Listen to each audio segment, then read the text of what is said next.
You ever get into a situation so ridiculous, so perfectly suburban, you just have to laugh even while you're living through it?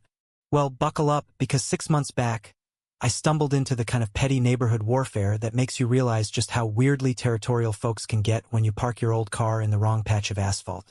And yeah, before you ask, this is about an HOA, an orange sticker, a rusty Ford truck, and a woman named Linda who could probably win gold in Olympic-level entitlement. See, I live in what you'd call a normal neighborhood. We've got houses built in the late 80s, patchy grass, families that wave at each other if you catch them on a good day, and folks mostly minding their own business. Except, right behind us, there's this gated community, Pristine Oaks. Even the name feels like it's looking down its nose at you. Their world is all manicured lawns and matching mailboxes and BMWs that never see a speck of dust, separated from our street by this long, tired fence. But right at the end of our block, there's this odd little piece of road city property, not claimed by either neighborhood, 50 feet of public street surrounded by grass nobody really owns. And you know how these things go. Me garage gets taken over by contractors for weeks, trucks everywhere. Can't even back out without running over someone's toolbox. Street parking's a nightmare with everyone's driveways. But one evening, I spot that stretch of public road at the dead end, empty as a preacher's liquor cabinet. I check the signs, no parking restrictions, look up the property records to be sure. It's public. For 3 glorious weeks, I park there every night, 2 minutes from my front door, nobody bothered. I even make a point of lining up right between the painted lines, just in case someone gets twitchy about it. That's when Linda shows up, marching across the grass like she's storming the beaches of Normandy. Eyes squinting at my Honda like it's dropped in from the wrong side of the tracks. She's the HOA president over at Pristine Oaks, name tag, clipboard, the whole 9 yards. She starts in with this lecture about community standards and eyesores. Her voice all clipped and nasal, insisting I'm dragging down property values by existing anywhere near her precious kingdom. She tells me I need to park in my own garage, like everyone else in her community. That's when I realize she thinks I live in Pristine Oaks. I point to my house, shake my head, tell her, nope, I live over there, other side of the fence. But she's not having it if I'm parking anywhere near her neighborhood. She says, I'm still under their HOA rules. And I mean, I try to be civil. I explain it's public property, not her concern.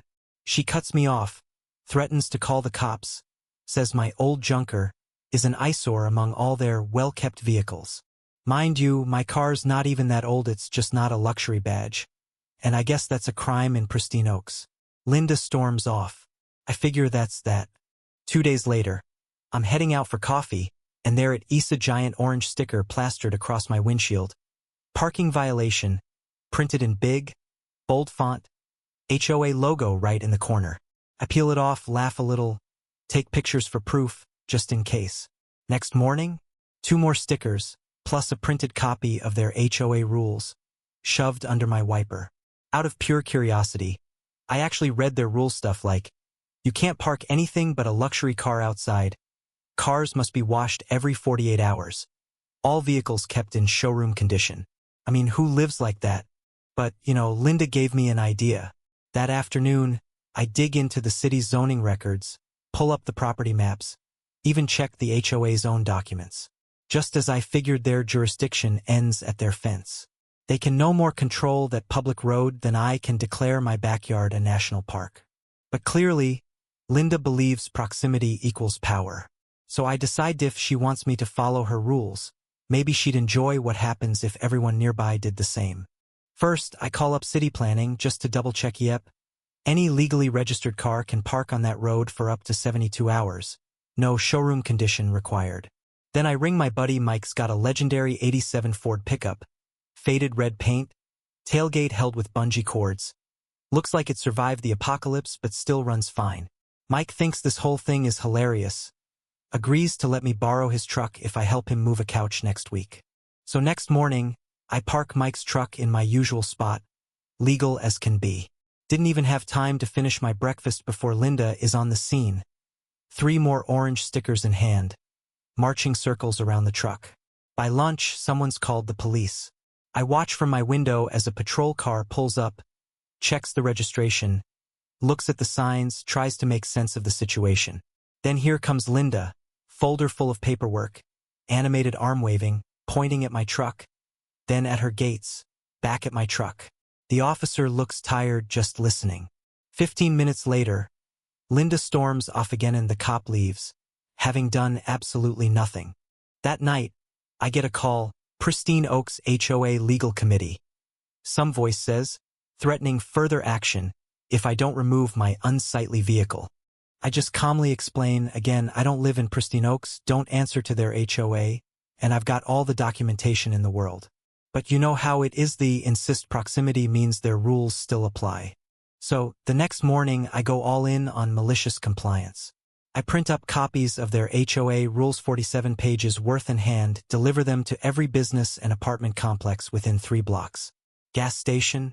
Hey, you'll need to make sure your customers only drive luxury cars and wash them every other day, according to HOA President Linda. Auto repair shop?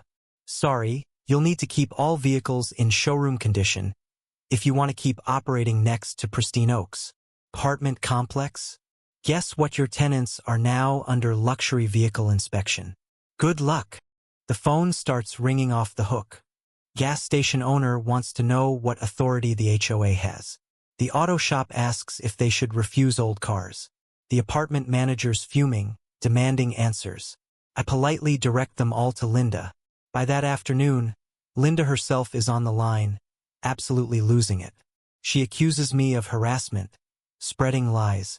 I just remind her I am only following her logic. If she wants to rule by proximity, well, here's what that looks like. Couple days later, a certified letter arrives from the HOA attorney. Cease and desist, blah blah, and buried right in the middle a paragraph quietly admitting the HOA can only enforce its rules within its own boundaries. I laugh out loud, read that part 3 times just to savor it. Their own lawyer admits I'm not under their control. So, I send a nice reply, quote the lawyer's letter, include all my photos, maps, legal records. Then I go a step further, return Mike's truck, start parking my regular car again. But this time, every sticker or fake violation I find, I report straight to city code enforcement and the police. Turns out, slapping fake tickets on someone's car on public property is actually a city ordinance violation, and I file an official complaint. Even the police are interested. Take my report for harassment and false statements. The icing on the cake. I dig through property tax records and realize Pristine Oaks residents are paying extra taxes for exclusive access to those low-traffic streets, including the public road I'm using. I send all my findings to the city tax assessor's office. 3 weeks later, they thank me, announce a review of the property boundaries, and next quarter, several Pristine Oaks residents get adjusted tax bills. The orange stickers vanish. The fake tickets stop. My neighbor who works for the city tells me Linda hasn't spoken a word about parking since. These days, I still park there sometimes just for fun. Just because I can. Malicious compliance never felt so sweet. Linda wanted her HOA rules followed by everyone nearby. I made sure everyone nearby knew those rules, and that was enough to make her finally back off. So, tell me, have you ever had a run-in with an HOA or a Linda in your neighborhood? Do you think I went too far, or was this the only way to make the point? Drop your stories and hot takes in the comments. I want to hear what you'd have done in my shoes. And hey, if you ever feel like someone's flexing rules they don't even own, sometimes the best justice is just giving them what they asked for.